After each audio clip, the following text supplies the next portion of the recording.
ನಮಸ್ಕಾರ ಎಲ್ರಿಗೂ. ಒಲೆಯಲ್ಲಿ ಬೇಯ್ತಾ ಇರೋ ಕುಚ್ಚಲಕ್ಕಿ ಗಂಜಿ ಅಥವಾ ಅನ್ನದ ರುಚಿಯೇ ಬೇರೆ. ನೀವು ಗಂಜಿನ ಊಟ ಮಾಡ್ತೀರಾದರೆ ಮಿಡಿ ಉಪ್ಪಿನಕಾಯಿ ಜೊತೆ ಊಟ ಮಾಡಬೇಕು, ತುಂಬ ಚೆನ್ನಾಗಾಗ್ತದೆ.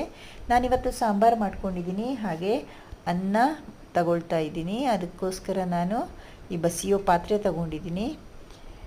ಇದರಲ್ಲಿ ಕುಚ್ಚಲಕ್ಕಿ ಗಂಜಿನ ಹಾಕ್ಕೊಂಡ್ರೆ ಗಂಜಿ ಕೆಳಗಡೆ ಹೋಗಿ ಕಲೆಕ್ಟ್ ಆಗುತ್ತೆ, ಮೇಲ್ಗಡೆ ನಮಗೆ ಉದುರುದುರಾಗಿರೋ ಅನ್ನ ಸಿಗತ್ತೆ.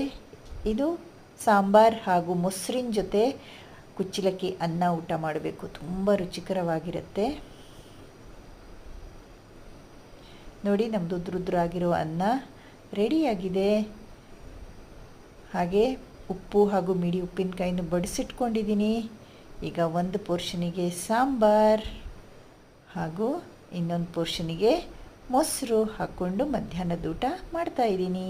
ಧನ್ಯವಾದಗಳು.